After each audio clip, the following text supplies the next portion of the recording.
Hi, welcome back to my channel. It is about 55 degrees out right now.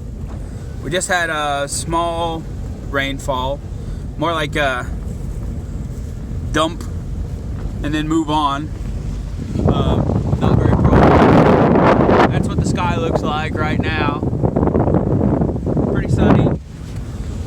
So 1 week ago, we had a huge winter storm where several states, including Oklahoma and Missouri and Texas, declared a state of emergency before the winter storm came. And yeah, it was pretty decent winter storm. I saw an even worse one back in 2008, but I mean, it was decent. The problem was the whole county, at least where I live, and I'm sure all over the Midwest, the whole county was not prepared. They didn't hire enough snowplow drivers. And so the roads were crap. The conditions were awful. People were getting stuck. People were getting in wrecks. People were slipping and sliding. And you had to plow the road with your own tires. And you were lucky if there was a big old 7,000-pound pickup truck in front of you so that it could pave the way.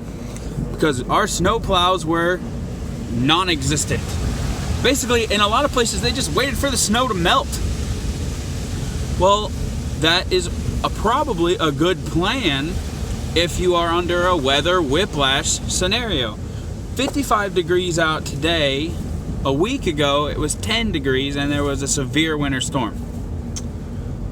So, I talk to people about this and I'm like, hey, this is kind of odd. And they say, well, that's weather in Missouri. And I'm just like, hang on a sec. Is it? Is it though? Why is Texas colder than ever? In fact, on the same latitude going up to the North Pole last week during this winter storm, the North Pole was 33 degrees warmer than Dallas, Texas. What? Well, that's just weather in Texas for you. Well, no, it's not. What we have here is a telltale sign of weather modification in full force effect. Weather whiplash. Cold today, hot tomorrow. It is absolutely because we are using geoengineering methods to manufacture weather. This is the warmest winter I have ever seen. And it was very interesting because during that winter storm, my kid wanted to go sledding. And so I took him sledding. And it was great sledding weather. And it was freezing cold outside. And I look up the sky and there's geese. This is the middle of February, mind you. The geese should be gone. The geese have been gone, right? Because they leave for the winter. And I look at my kid and I say, hey, look at those geese. And he says, oh yeah, that's fun. And I said, why are they flying north? Out of the mouths of babes, he said, well, because winter's over. Well, that's it. That's Occam's razor. That's the simplest answer. Winter is over. Therefore, the birds are flying north. The birds know.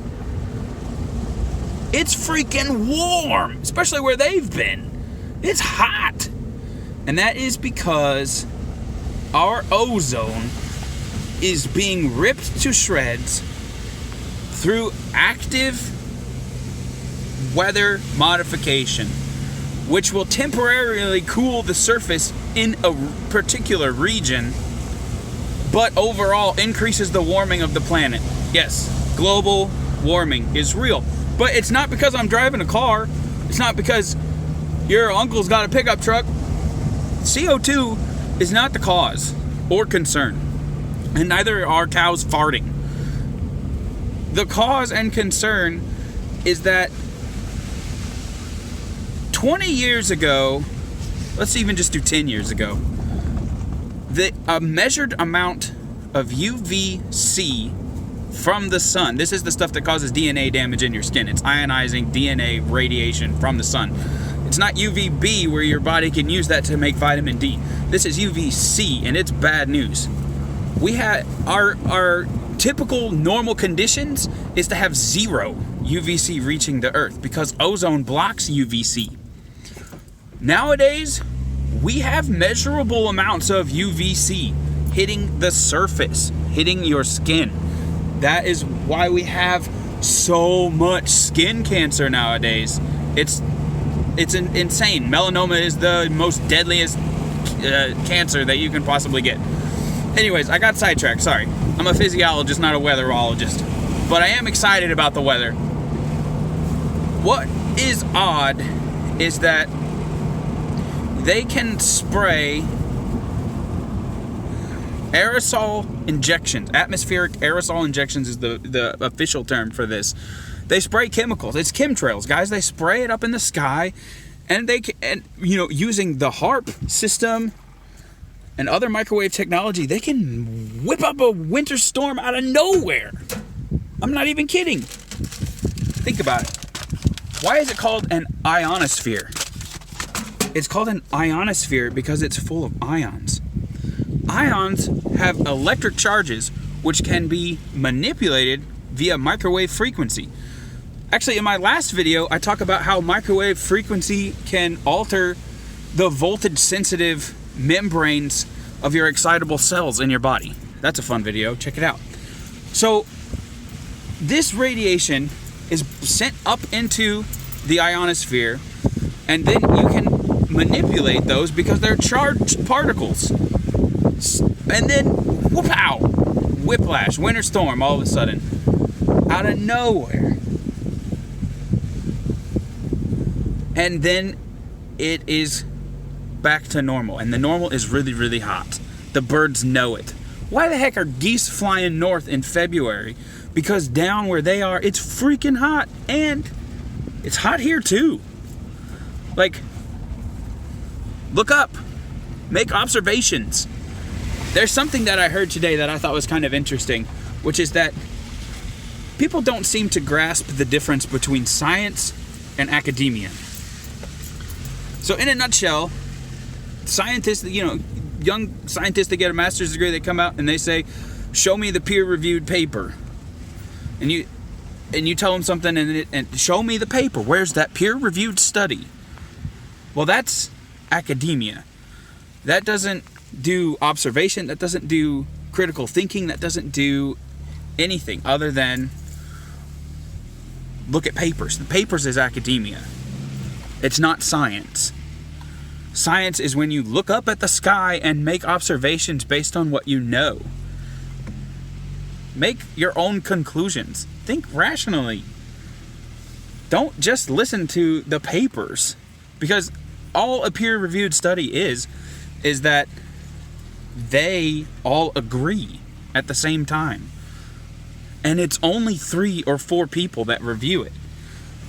So, if there's a prevailing, I guess, assumption about the inner workings of certain things, everyone who peer reviews that paper will all have the same paradigm to view it through. And because there's 3 or 4 of them, 3 or 4 you don't have to be experts. Like, this is just a job that professors do. Like, that's just part of their job, is to review papers. And they look at it, and it's like they're from their colleagues or someone that they know, and it's related to their field, and they say, yeah, this looks pretty good. Or they'll say, I don't really believe you, so you have to do more work until I believe you. Then they can really hold the investigator under their thumb that way. So, whenever I talk about this stuff, beautiful day, by the way. It's paradoxical how it can be beautiful even though it's man-made. It's not even nature anymore. So, yeah, sorry, I'm kind of rambling today, but to really look at the sky in a scientific way is going to involve ditching the mainstream scientific literature, because there's very little that shows that we're doing geoengineering, and that's because of the money. It is probably the biggest and most important conspiracy theory that the least amount of people actually really understand. And I mean, it's destroying our planet. It's destroying our ozone. We're jacking up the biosphere system. And all these environmentalist agencies and Go Green initiatives, none of them talk about it. In fact, you see it on the news and it's like, cloud seeding could potentially combat global warming, but we don't have the technology yet. Bullcrap. We have patents from the 80s, from the 70s. This stuff was first tried in World War II. As soon as we had airplanes, we were dumping chemicals in the sky. It's here. It's happening. And it is kind of alarming because it's hotter than ever. I've heard of this idea called the gun scenario, or the trigger scenario, in that the cataclysmic global warming event will happen like a gunshot, and that it's just boom, there it is. Everything on the equator is not survivable. You cannot live on the equator because it's too hot, and it will just happen so fast. So these winter storms that are conjured up with magic and trickery and distraction. These winter storms are sensationalized on the news. They're giving them names now, like they're hurricanes or something. It's all to disguise the fact that our planet is hot as hell. These engineered winter scenarios are all to keep the blinders on, to keep the public at bay so that they cannot see what is going on around them. Well, yeah, global warming's not real because Dallas is frozen over. But what they don't tell you is that in Canada, it's raining and 30 degrees warmer. So I'm challenging you guys now. I love my subscribers. Thank you so much for being here. I'm challenging you to look up and just think about this system that is our biosphere and try to get people to see it. It's just right there in your face.